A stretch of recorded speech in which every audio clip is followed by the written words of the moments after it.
sebagai konsolidasi akbar yang rapi dan disiplin. Mengusung tema besar Kepalkan Tangan Persatuan untuk Indonesia Raya. Ikuti Puncak Peringatan Bulan Bung Karno, Sabtu 24 Juni, pukul 1:30 siang di Kompas TV. Dipersembahkan oleh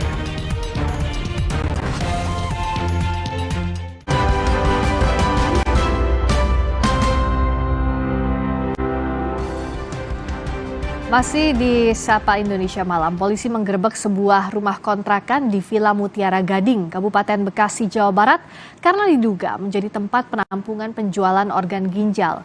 6 korban penjualan ginjal diamankan. Beginilah rumah kontrakan yang diduga dijadikan penampungan korban penjualan organ ginjal usai digerebek polisi. Warga Villa Mutiara Gading, Bekasi sama sekali tidak mengetahui bahwa 5 penghuni rumah kontrakan ini terkait sindikat penjualan ginjal. Lingkungan sosialisasi? Enggak ada pernah main keluar ya, enggak pernah ada main keluar. Ya di dalam aja, paling kalau malam mereka cuman main-main di luar, di teras. Berapa orang Bu di sini? Yang saya lihat sih 3 orang, 4 orang yang saya lihat. Ada perempuan, Satu ada orang. Dewasa semua ya Bu? Hah? Dewasa semua. Dewasa semua. Berapa lama Bu tinggal di sini? Ya sekitar 4 bulanan. 4 bulanan. Kepolisian menduga para pelaku merupakan bagian dari sindikat internasional penjualan organ ginjal. Mendapatkan informasi ya. Sampai saat ini proses penanganan kasus dugaan penjualan organ tubuh jaringan internasional di Bekasi tersebut masih dalam penyelidikan penyidik Ditkrimum Polda Metro Jaya. Lembaga Advokasi Buruh Migran Care menyebut praktek penjualan organ bukan hal yang baru. Diduga modus pelaku memanfaatkan media digital untuk menjaring korban. Dahulu juga ada modus-modus seperti ini. Bahkan dugaan ini sebenarnya perlu didalami bahwa sebenarnya saat ini ada tren baru khususnya di ASEAN, yaitu perekrutan mereka memakai model kejahatan digital dengan menawarkan kerjaan melalui media sosial dengan tujuan negara-negara tetangga kita seperti di Kamboja, kemudian Myanmar, Vietnam, dan mereka kemudian dieksploitasi baik tenaganya maupun ya mungkin itu juga mengarah pada sindikat untuk menjual organ tubuhnya. Polisi menyebut para korban awalnya tak mengetahui akan menjadi donor ginjal. Pelaku hanya menawari korban untuk bekerja ke luar negeri. Selanjutnya para korban ditampung di sebuah rumah di Bekasi. Mereka kemudian akan dibawa ke Kamboja untuk diambil ginjalnya. Polisi masih memburu sindikat penjualan organ ginjal dan para pelaku terancam pelanggaran Undang-Undang Kesehatan dan Undang-Undang tentang Tindak Pidana Perdagangan Orang. Tim Liputan Kompas TV. Apa yang mendasari terjadinya praktik jual beli organ ginjal? Kita akan berbincang dengan kriminolog Universitas Indonesia, Adrianus Meliala. Selamat malam Pak Adrianus. Selamat malam Mbak. Kalau kita lihat jual beli organ ini modusnya semakin canggih dari waktu ke waktu sehingga banyak calon korban tertipu atau bahkan banyak orang yang melakukan ini secara diam-diam tapi menyembunyikannya sebegitu rapinya. Ya sebelumnya respon saya adalah kaget ya. Sesuatu yang selama ini berada dalam kisaran katanya-katanya, atau dengar-dengar gitu ya. Nah sekarang ternyata ada. Ya, bahwa praktek penjualan organ tubuh ini ternyata masuk juga ke Indonesia, atau kalau dibalik Indonesia menjadi penyedia ya, pemasok organ ilegal untuk kemudian dijual atau dibawa ke tempat-tempat yang lain. Nah, soal tempat yang lain ini juga menarik, soal kalau benar bahwa memang akan diberikan atau dikirim ke Kamboja, ke Vietnam.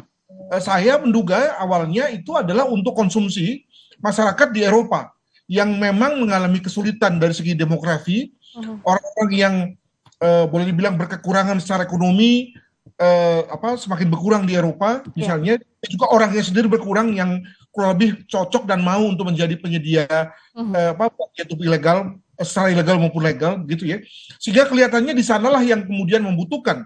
Tapi kalau kemudian bicara mengenai negara sesama negara ASEAN itu juga mencerminkan bahwa kelihatannya ada yang berubah dari segi ekonomi, dari segi kesehatan di negara tetangga, sehingga kemudian membutuhkan ya pasokan dari kita, dan kita lalu menjadi negara yang dianggap sebagai lebih banyak orang yang bisa menjadi penyedia. Nah, di sini memang ada kaitannya juga dengan soal sosial ekonomi, Mbak.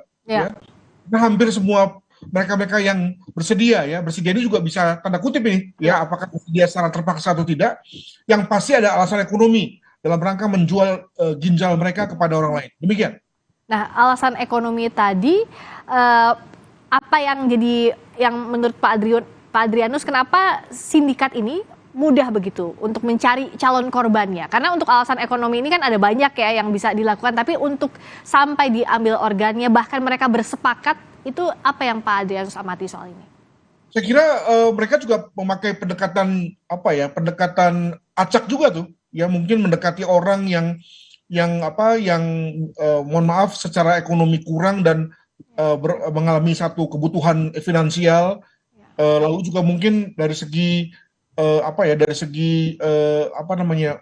mungkin badannya juga, saya tidak bisa bilang secara medis, tapi mungkin bagi mereka yang memang sudah sengaja memilih-milih orang, lalu kemudian membuat satu profiling siapa yang kurang lebih cocok untuk diambil ginjalnya. Apakah memang harus orang muda, orang yang berbadan fit, atau mungkin sebaliknya orang yang mungkin cukup tua misalnya, sehingga lalu kemudian berpikir dari segi bahwa ya sudahlah, dalam rangka menyenangkan anak, maka jual ginjal saja satu lah begitu ya, untuk kemudian lalu punya duit cukup banyak untuk membuat keluarga senang. Mungkin begitu cara pertimbangannya. Saya kira itu wawancara mereka nih untuk mengetahui bagaimana memilih orang yang tepat untuk kemudian didekati. Mengerikan sekali ya iming-iming ini ya. Akhirnya banyak juga korban yang terjebak untuk menjualkan atau untuk mendonorkan organnya secara ilegal. Tapi bicara soal pidana, yang harusnya masyarakat ketahui bahwa ini termasuk pidana ya Pak Adrianus, meskipun misalnya ada kesepakatan antara penjual organ ini dengan yang menampungnya begitu. Bisakah dikatakan ini pidana, bisa dikenakan juga pasal untuk dua-duanya?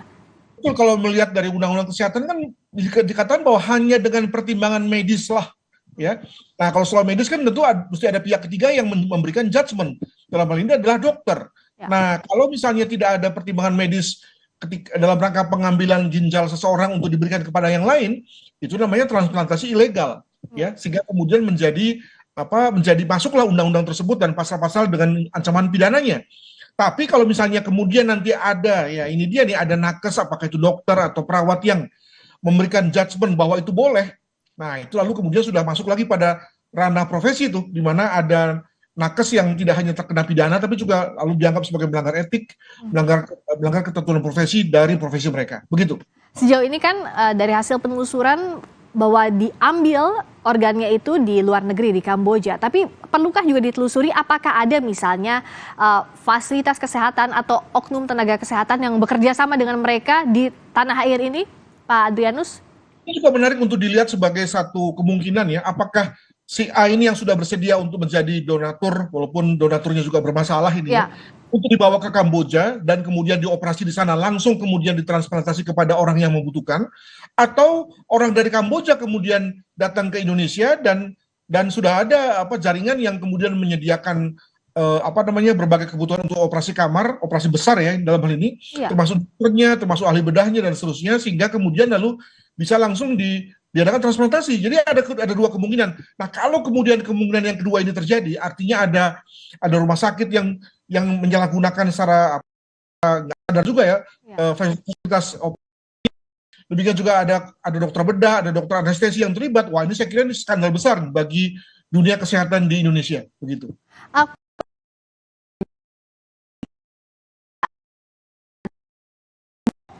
Sama itu yang membuat sindiket ini bisa beroperasi, Pak Adrianus, bahkan secara diam-diam. Itulah dia mengapa kemudian orang membuat jaringan, adalah karena dengan jaringan orang bisa melakukan berbagai macam hal yang tidak bisa dilakukan sendirian. Dan bahkan tidak hanya itu, dengan jaringan bukan hanya melakukan hal-hal yang tidak bisa dilakukan sendiri, tapi juga hal-hal yang tidak bisa diduga. Termasuk tadi apakah misalnya menyediakan ruang bedah yang selama ini hanya untuk kepentingan medis, untuk kepentingan non medis juga kemudian dilakukan. Nah, sekali lagi hanya bisa dilakukan dengan jaringan, dan Indonesia juga sudah terbukti ya mampu menjadi anggota jaringan ya dalam konteks narkotika, teroris dan seterusnya. Nah, dalam hal perdagangan organ tubuh ini, saya kira juga amat mungkin kemudian hal itu terjadi. Begitu. Kalau kita bicara soal dimensinya pencegahan, bagaimana peran pemerintah atau aparat penegak hukum agar masyarakat juga tidak mudah terjebak dengan iming-iming apapun itu ya, meskipun latarnya ekonomi yang biasanya paling mendesak? Saya kira memang kita belum cukup sosialisasi ya Mbak ya. Jadi kalau kita bicara mengenai trafficking, maka trafficking narkotika banyak penyuluhannya, banyak posternya. Kalau trafficking terkait dengan migran, tadi juga ada teman dari Migranger, sudah banyak sosialisasi. Tapi trafficking terkait dengan organ tubuh praktis belum ada. Maka alhasil kemudian ada saja pihak yang tergiur, ya, lalu tidak lupa dengan implikasi negatifnya dan main iya saja terkait dengan mendonasikan organ tubuhnya secara di luar kebutuhan medis. Begitu. Yang jelas kasus ini harus diusut tuntas jadi pintu masuk untuk mengetahui sindikat penjualan organ ini yang akhirnya ditemukan. Terima kasih Pak Adrianus, kriminolog Universitas Indonesia Adrianus Meliala bergabung di Sapa Indonesia Malam. Berikutnya saudara, kami kembali dengan sorotan lainnya.